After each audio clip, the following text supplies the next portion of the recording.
হাসিনা বলেছে আমি সরকারে থাকব, আর যদি হাসিনা সরকার মনে করে আমার নৌকা ডুববে না, তাকে বলবো ভালো করে ইতিহাস পড়ো। 120 বছর আগে না 10 বছর আগে টাইটানিক জাহাজ যারা বানিয়েছিল তারা বলেছিল আমার তৈরি টাইটানিক কখনো ডুবতে পারে না। তাকে যখন পানির তলায় আমার আল্লাহ তলিয়েছে, হাসিনাকে বলবো যদি তুমি এক বাপের বিটি হও, তুমি যদি হক পথে চলনে वाली হও, আর তুমি যদি সচ্চা হও, একবার বাংলাদেশে 70 উপরে ভোট করে দেখাও, তোমার নৌকোকে লাত মেরে বাংলাদেশ থেকে তাড়িয়ে বার করে দিবে। এটা চ্যালেঞ্জ। বাংলাদেশের মুসলমান কি কষ্টে আছে আমি জানি। হাসিনাকে কে পরিচালনা করে সবাই জানে। আমি আর ইশারা দিলাম, সমঝদারোं के लिए ইশারা কাফি है। আমি নাম করব না। হাসিনাকে কে পরিচালনা করছে? বেঈমান কাফেরের দ্বারা পরিচালনা হচ্ছে। তার ব্রেন, ওই জন্যে তার গদি চলে যাবার ভয়ে হাজার হাজার আলেমকে দিলের কুঠরিতে বস করিয়ে রেখেছে। তার গদি চলে যাবে বলে মিজানুর রহমান আজহারির মতো বক্তাকে দেশ ছাড়া করে দিয়েছে, মালয়েশিয়ায় বসে আছে। সে জানে এদের পপুলারিটি, এরা যদি লোককে বলে দেয় ভোটটা এইখানে আর পড়বে না নৌকোয়, নৌকোর বিপরীতে পড়ে যাবে। আমি বলেছি অনেক বাংলাদেশের বন্ধু বান্ধব কলকাতায় এলে আমার সঙ্গে দেখা করতে আসছে, আমার কাছে এসছে, আমার মাদ্রাসায় এসছে। একটাই কথা বলেছে, হুজুর দোয়া করেন যেদিনে হাসিনা সরকার সরে যাবে সেদিনে আপনাকে রাষ্ট্রীয় মর্যাদা দিয়ে আমরা বাংলাদেশে নিয়ে যাব। আমি দোয়া করেছি যেদিনে হাসিনাকে ডুবাবে বাংলাদেশের মানুষ, সেদিনে ইয়াসিন আলহামদুলিল্লাহ বাংলাদেশের মাটিতে পা রাখবে, তার আগে নয়। আমি যদি এখন বাংলাদেশে যাই আমার স্থান হবে জেলের কুঠরিতে। আমার কাছে খবর আছে, আমি সব জানি। হাসিনার যতগুলো গোলাম আছে আর দালাল আছে, তো শুনে রাও আমারও ভালোবাসার লোক তোমার দেশেই বসে আছে। আমারও মহাব্বতের লোক বাংলাদেশে, আমেরিকায়, লন্ডনে, ব্রিটেনে, জার্মানে, বহু জায়গায় বাংলাদেশের প্রবাসী ভাইরা আছে। ফোন করে অনেক অনুরোধ করে দোয়া। আমি দোয়া করি তাদের জন্য, তাদের পরিবারের জন্য, বাংলাদেশের মানুষের জন্য। একে ডুবাও, যদি হাসিনাকে না ডুবাতে পারো তোমাদের অবস্থাও শ্রীলঙ্কার মতো হবে। মোদীজি বলেছেন आपके बार तीसरे टाइम है। किसके? মোদীজি সেদিনে বক্তব্য দিয়েছে, हमें तीसरे टाइम पे लाओ, हमारे देश के भाइयों, हम आपको रोजगार देंगे। मोदी जी पहले 15 लाख तो दे दीजिए, हम कब से इंतजार कर रहे हैं। বুঝতে পেরেছেন না পারেন? আমি তো আমার বউকে বলেই দিলাম এইবারে আর চিন্তা নাই, 15 দিচ্ছে, ঘর করে নেবো একটা, টিনের চাল ঘরে আর থাকবো না। তারপরে দেখলাম আল্লাহ এখনো এলো না। তারপরে আমাদের মোটা ভাই, মোটা মানে জানেন আপনারা? মোটা মানে জানেন? মোটা মানে কি? মোটা মানেটা জিজ্ঞেস করছি। বড় गुजराती भाषाয় বলে मोटे भाई। मोटे भाई ने बुलाओ नहीं, मोटे भाई ने बताया ये तो हमारा जुमला था, तो आपने स्वीकार भी कर लिया ये जुमला है। হিটলার বলেছিল তার দলের লোককে এমন ভাবে মিথ্যা কথা বলো লোক যেন সেটাকে সত্য মনে করে গ্রহণ করে নেয় আর আমার উপরে বিশ্বাস আনে। কিয়ামতের আলামতের মধ্যে একটা আলামত, মুসলমান কোরআনের উপরে কনফিডেন্সের সঙ্গে বিশ্বাস আনবো। জোরে বলুন ইনশাআল্লাহ। আপনার বাঁচার পথ একটাই, ইহদিনাস সিরাতাল মুস্তাকিমের পথ। এই পথ যারা গ্রহণ করবে, আল্লাহর কসম করে বলছি আপনি জান্নাতের রাস্তা অতিক্রম করবেন। আপনি মরণকে ভয় করবেন না, আপনি ভয় করুন তো আল্লাহকে ভয় করুন। বেঈমান কাফেরকে নয়। জেলের কুঠরিকে কি ভয় করছেন? এনআরসিকে কি ভয় করছেন? ভয় আল্লাহকে করবেন। সকলে জোরে বলুন ইনশাআল্লাহ। আপনারা আপনাদের মা বোনকে ইসলামী দাওয়াত দেন। সোশ্যাল মিডিয়ায় বেঈমান কাফেরদের খপ্পরে পড়ো না। আমি তো আজ 3 সপ্তাহ থেকে খুঁজছি, কাকে জানেন? এক হারামের আওলাদকে। তার নাম হচ্ছে সুবুই খান। मैं ढूंढ रहा हूं सुबुई खान कहां छुप गई तू, निकाल और मणिपुर के बारे में कुछ तो बोल दे। कुत्ती इतना भौंक रही थी कि मुसलमान 12-12 साल के बच्ची को निकाह करके उससे बलात्कार करते हैं। जोरे बोलो नाउज बिल्लाह। मणिपुर में जो हुआ, ये अगर तेरे मां होती, ये तेरे बहन होती, ये तेरे बेटी होती, যতগুলো মানুষ আছে ভারতে বুদ্ধিজীবী হিন্দু মুসলিম সকলকে বলছি, একবার ভেবে দেখবেন চোখটা বন্ধ করে রাতের অন্ধকারে যে মাটাকে 3টে মেয়েকে ঘোরানো হয়েছে, ওটা যদি আপনার বিটি হতো, ওটা যদি আপনার বোন হতো, ওটা যদি আপনার স্ত্রী হতো, ওটা যদি আপনার মা হতো, আপনার চোখ দিয়ে তরতর করে পানি পড়তো। হে আমার ভারতের হিন্দু মুসলিম জৈনপত্য ইহুদি নাসারা যারা আছো, তারা ইসলাম শোনো। নবীজি সাল্লাল্লাহু আলাইহি সাল্লামের কাছে একজন সাহাবী বেঈমান কাফের থেকে ইসলাম কবুল করলেন। জোরে বলুন সুবহানাল্লাহ। ইয়া রাসূলুল্লাহ, আমি ইসলাম কবুল করেছি, কিন্তু আমি জিনা না করে থাকতে পারবো না। হযরতে উমর তলোয়ারটা তুললেন। আল্লাহর নবীর সামনে এত বড় কথা, একে টুকরো টুকরো করে দিয়ে নবীজি বললেন, এই উমর ক্ষান্ত হও, ঠান্ডা হও। কাছে ডাকলেন, এইদিকে এসো। গায়ে হাত রাখলেন নবীজি সেই সাহাবী, আর বললেন, যদি তোমার মায়ের সঙ্গে কেউ জিনা করে তুমি কি করবে? ইয়া রাসূলুল্লাহ, আমি রক্তের শেষ বিন্দু পর্যন্ত লড়াই করব। তোমার বোনের সঙ্গে কেউ যদি জিনা করে তুমি কি করবে? ইয়া রাসূলুল্লাহ, তাকে টুকরো টুকরো করে দেব। তোমার বিটির সঙ্গে কেউ যদি জিনা করে তুমি কি করবে? ইয়া রাসূলুল্লাহ, আমার রক্তের শেষ বিন্দু বাকি থাকতেও আমি তার সঙ্গে যুদ্ধ করব। নবীজি বললেন, হে আমার সাহাবী, তুমি যার সঙ্গে ব্যভিচার করবে সে কারুর মা, কারুর বোন, কারুর স্ত্রী, কারুর বিটি। সে হাউ হাউ করে কাঁদতে লাগলো আর বললেন, আল্লাহর কসম করে বলছি আমি ইস্তেগফার করলাম আর ব্যভিচারের ধারে পাশে যাব না। জোরে বলুন সুবহানাল্লাহ। ওই জন্য কোরআনে আছে, ওয়ালা তাকরাবুজ জিনা ইন্নাহু কানা ফাহিশা ওয়া সাআ সাবিলা। হে নবী, বলে দাও, ব্যভিচার করা তো দূরের কথা, যে রাস্তায় ব্যভিচার হয় সে রাস্তার ধারে পাশে যাতায়াত করো না। আমি একটা জলসায় দাওয়াত দিয়েছি, আজকে আবার আমি দাওয়াত দিয়ে যাচ্ছি। এই হুগলি ডিস্ট্রিক্টের মাটি থেকে, এটা হুগলি না হাওড়া, হুগলি, হুগলির মাটি থেকে হাওড়া হুগলির বর্ডার আমি দাওয়াত দিয়ে যাচ্ছি। আমাদের দেশের যতগুলো নিষিদ্ধ পল্লী আছে, সেখানে যে মুসলিম মেয়েরা ফেসে আছে, সোনাগাছি থেকে শুরু করে আসানসোলের নিয়ামতপুর, নিয়ামতপুর থেকে বর্ধমান, বর্ধমান থেকে বহরমপুর থেকে হাওড়া, যতগুলো নিষিদ্ধ পল্লীতে মুসলিম মেয়েরা দেহ ব্যবসায় ফেসে আছে, আমি তাদেরকে দাওয়াত দিচ্ছি, তোমরা যদি রাস্তা না খুঁজে পাও, ইয়াসিন ভাইয়ের সঙ্গে যোগাযোগ করো। আমি একটা ভালো রাস্তা তোমাদেরকে দেখিয়ে দেব, যে রাস্তার নাম ইহদিনাস সিরাতাল মুস্তাকিম। হালাল ইনকাম করবে, তওবা ইস্তেগফার করবে, জান্নাতের রাস্তা অতিক্রম করবে। আল্লাহ বলেছেন কোরআনে, যে রাস্তায় জিনা হয়, যে রাস্তায় পাপ হয়, সে রাস্তার ধারে পাশে তোমরা যাতায়াত করো না। আমার মা, আমার বোন, এই পাপে যারা লিপ্ত আছেন তাদেরকে নিষেধ করব, ইস্তেগফার করে ফিরে এসো। এ বড় পাপ। যে যুবকরা মেয়ে দেখলে, নারী দেখলে যারা মনে মনে ব্যভিচারের নিয়ত করেন, তাদেরকে বলবো ইস্তেগফার করো, নামাজের পরে ইস্তেগফার করো, রাত্রে সুবহার সময় ইস্তেগফার করো। আর যে যুবকরা বিসমিল্লাহ মনে করছেন 20 বছর বয়স হয়েছে, আমার বিয়ের বয়স হয়নি, কে বললো হয়নি? যদি তোমার যৌবন খুব বেশি থাকে, তুমি তোমার বাড়িতে কথা বলে তুমি নিকাহ করে লাও, কিন্তু জিনায় লিপ্ত হইও না, ব্যভিচারে লিপ্ত হইও না, হস্তমৈথুন করো না। এই জায়গাগুলো থেকে তোমরা নিজেদেরকে বাঁচাও।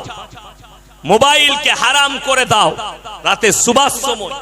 আমি যুবকদিকে বলবো, যদি এই ধরনের পাপগুলো থেকে বাঁচতে চাও, নিজের মোবাইলগুলোকে রাতের বেলায় হারাম করে দেন, তবে বাঁচতে পারবে। তা না হলে বেঈমান কাফের আপনার পেছনে, এটা কার অস্ত্র জানেন? শয়তানের অস্ত্র। কোরআনে আছে, ইন্না শাইতানা লিল ইনসানি আদুউম মুবিন। শয়তান হচ্ছে মানুষের প্রকাশ্য দুশমন, প্রকাশ্য দুশমন। আপনাকে সব সময় ধোঁকা দিবার জন্য দাঁড়িয়ে আছে, আপনি বাঁচতে পারবেন না ধোঁকা থেকে। তারা রেডি হয়ে আছে কি করে মুসলমানদের ঈমানকে নষ্ট করে যায়, কিভাবে তাদেরকে ধ্বংস করা যায়, এই চিন্তা ফিকিরে লেগে আছে। তার জন্যই তো আপনার মেয়ে, আমার মেয়ে, আপনার সন্তান, এরা স্কুল কলেজে যাওয়ার পরে বহু ছেলে তাদের ঈমান হারা হয়ে যাচ্ছে। কেন? বেঈমান কাফেরের খপ্পরে পড়ে। তা না হলে আমি প্রমাণ দেব। আপনারা বলছেন হযরতে হোসেনের মহব্বত রোজা রেখে হয়, চোখের পানি ফেলিয়ে হয়।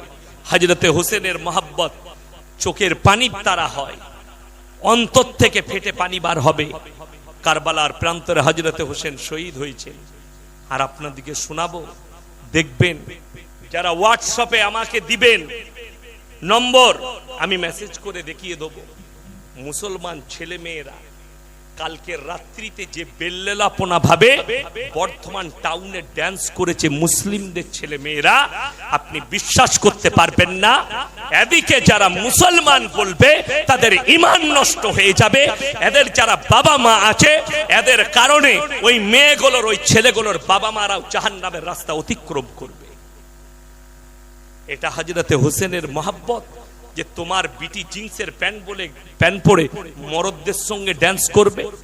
এটা হযরতে আল্লাহর নবীর মহব্বত, যে মদ খেয়ে ডিজে বক্স বাজিয়ে তোমার ছেলেরা নাচ করবে। আমি জানতে চাই, সোশ্যাল মিডিয়ায় ছুটছে এরকম 100টা ড্যান্স, 100টা গান বাজনা। কলকাতায় কোন মিটিং এ একজন অমুসলিম ভাই আজান দিয়েছে, দিয়েছে না দেয়নি, মিউজিক বেজেছে, গোটা পশ্চিম বাংলা উত্তাল। আজানের সঙ্গে এটা মেনে নেওয়া যাবে না। সোশ্যাল মিডিয়ায় প্রতিবাদের ঝড় এখনো চলছে, প্রতিবাদের ঝড়। আমি বলতে চাই, যারা প্রতিবাদ করেছেন সেই লোকগুলো কোথায় ঢুকে আছে? যদি ওটা হারাম হয়, মুহররমের নবীজির কলমা লেখা টেনা হাতে নিয়ে ড্যান্স করা, হিন্দি গান লাগিয়ে, এটা জায়েজ কি করে হলো? ঈদের দিনে মুসলমান ছেলেরা মুসলমান বস্তিতে ডিজে বক্স বাজায়, হিন্দি গান লাগায়, এটা কি করে জায়েজ হলো? মুসলমানরা কাওয়ালিতে, কাওয়ালি হয় না, হয় না, কথা বলেন, কাওয়ালিতে বাজনা থাকে না, থাকে না? ইসলামে গান বাজনা জায়েজ আছে না? যারা ফতোয়াবাজি করেছেন সেই ফতোয়াবাজ দিকে বলছি, আল্লামা ইকবাল বলেছে, ইস ঘর কো আগ লাগি ঘর কি চিরাগ সে। তোমরা নিজেদের ঘরে নিজেরা আগুন ধরিয়েছো। তুমি বিয়েতে গান বাজাও, তার জন্য তো সে সুযোগ পেয়েছে। সে কি জানে? সে তো অমুসলিম। সে জানে ইসলামে গান বাজনা অসুবিধা নাই।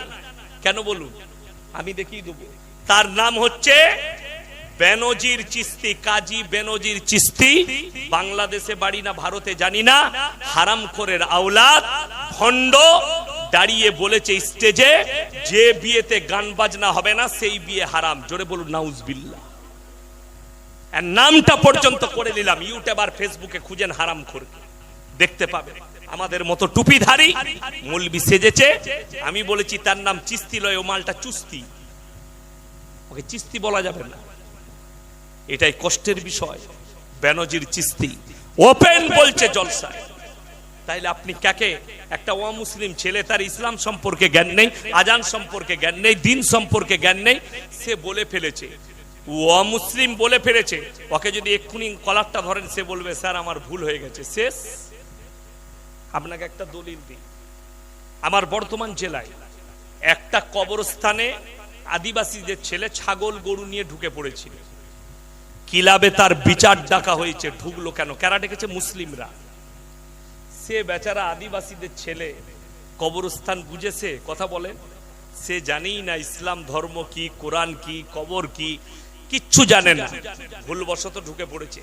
তার বাবা এসে বললে, আমাদিকে ক্ষমা করুন। বলে, ক্ষমা কি বে? 5000 টাকা জরিমানাতে।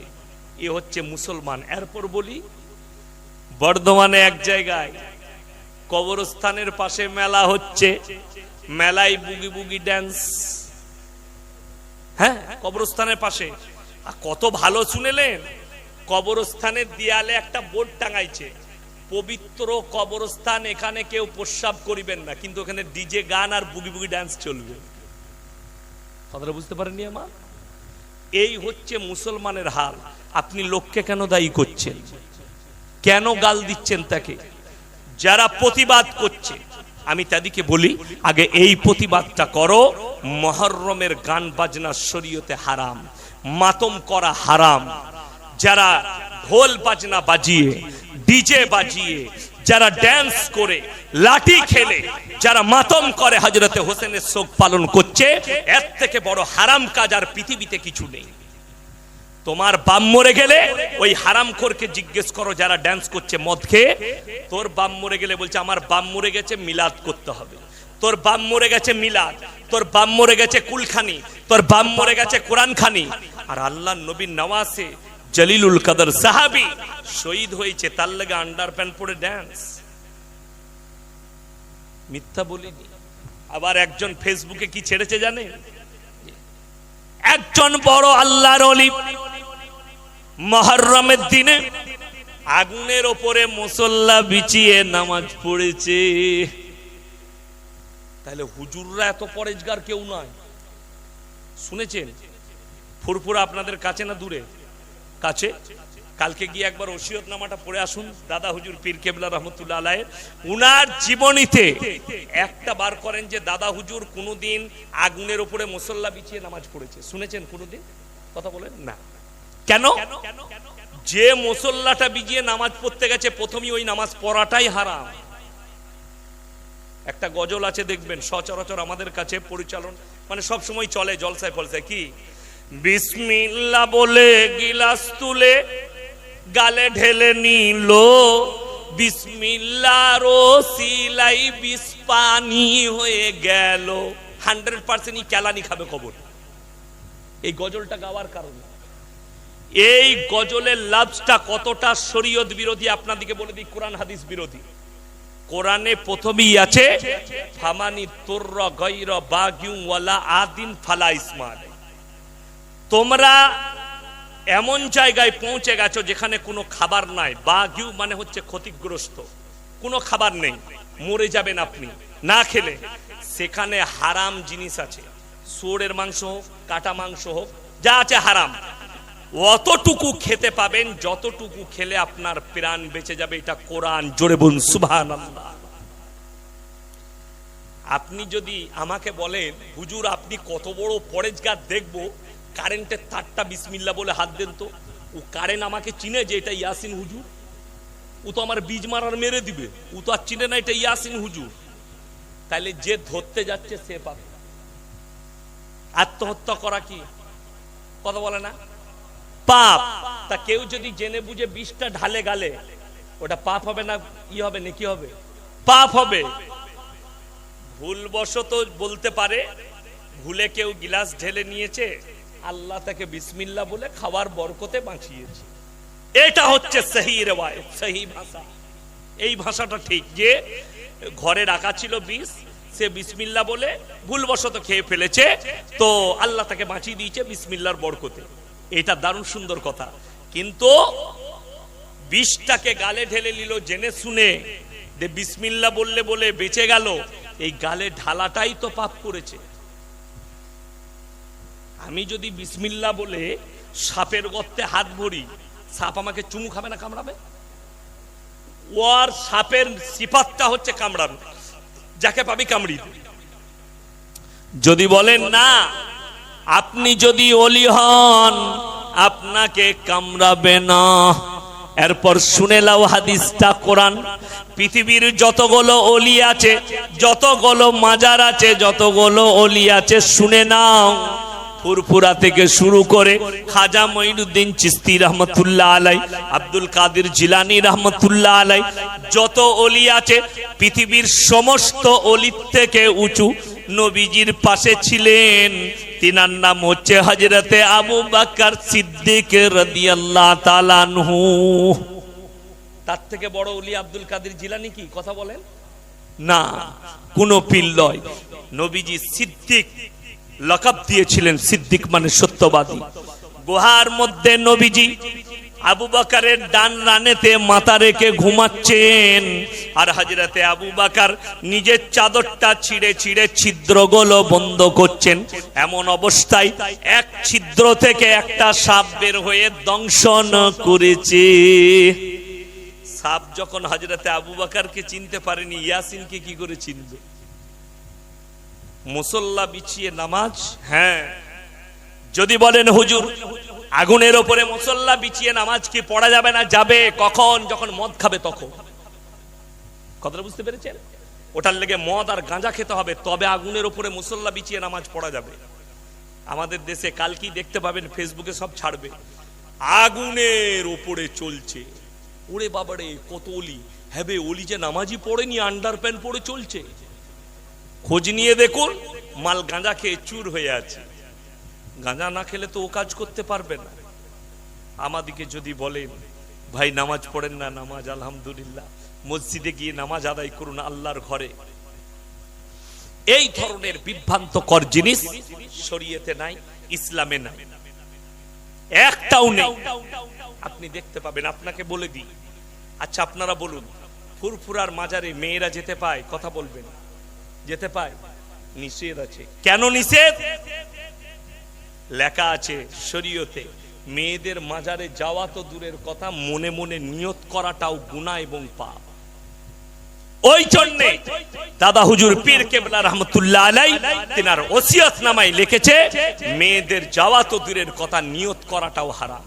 আপনারা বলুন, আজমিরে মেয়েরা যে মাথা ঠুকে না ঠুকে না? কথা বলেন। ঠুকে। পাথর চাবড়িতে মাথা ঠুকে।